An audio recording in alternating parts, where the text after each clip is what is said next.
Welcome to my YouTube channel. Okay. So, meron na naman tayo ngayon i-share. So, which is yung bakit ba yung mga lalaki parang gusto nila 50-50 yung relationship nila. Kasi, unang-una girl, hindi ikaw talaga yung dream girl nila. Kaya parang gusto nila is mag 50-50 na lang kayo. Kasi nga naman, pag nag 50-50, in case na, alam mo yan, parang nagkalabuan kayo, ayaw niya na sa'yo, mayroon na siyang nahanap na iba. So, hindi madaling umalis. Kasi nga, meron kang share, diba? And then, ikaw naman, si girl, parang, alam mo yun, parang mas mahal mo na din si guy. So, kaya nagsishare ka ng 50-50 sa kanya. Diba? So, yun talaga yung pinaka-reason kung bakit gusto niya mag 50-50. And then, pangalawa naman is, hindi ka talaga niya afford or hindi niya talaga kaya. Alam mo yon. So, pag ganon, parang, ikaw yung lugi dito. Alalahanin mo, ikaw yung girl. Ikaw yung mahal din yung maintenance mo. Yung pagpapaganda, skincare, makeup, damit, and everything. So, ikaw talaga dito yung malulugi.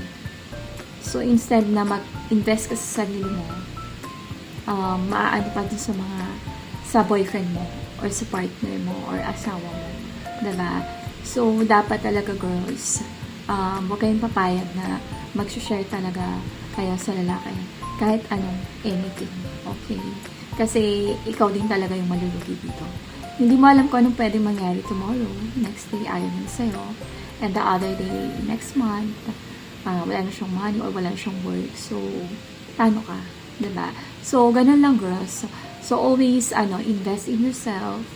And then, yun lang talaga yung pinaka-importante dito. Okay? And then, so, ayun na nga yung mga pinaka-reason talaga kung bakit sila nag-50-50. Wala nang iba. So, ayun. So, dapat lang talaga na maging, tayo, love ourselves. Kasi kung mahal naman natin yung sarili natin, is, hindi na natin sila kailangan, diba? So, ayun. Tapos, yun na nga, dapat hindi ka talaga, as in, wala kang ginagawa in your relationship. Presence mo lang talaga yung maiaambag mo sa kanya. Kasi, gano'n naman kapag super love ka talaga ng lalaki, diba? I mean, hindi naman niya naghihingi ng kahit anong kapalit pa, diba? So, yun lang yung lagi yung tatandaan, girls. Kasi, lalo na kapag maganda naman kayo, or nag-aayos kayo ng sarili nyo, diba? And then, meron naman din kayong trabaho, or So, ganun na lang, girls. Okay? So, alam niyo na. So, pag ganun, merong gusto sa inyo mag 50-50, mag-ambag kayo, move on. Okay? Kasi, ganun din, patungo din, wala din mangyayari. Para mag-aaway at away lang din kayo dahil sa pera. So, ayun, girls. And, ayun na nga, meron naman dyan. Huwag kayong mag-alala na wala na kayong mahanap na iba. Meron.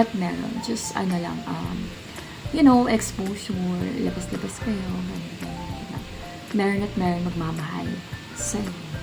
Kailangan nyo lang talaga sila mahanap. So, ayun lang, girls. So, thank you for watching. And see you on my next vlog. Bye!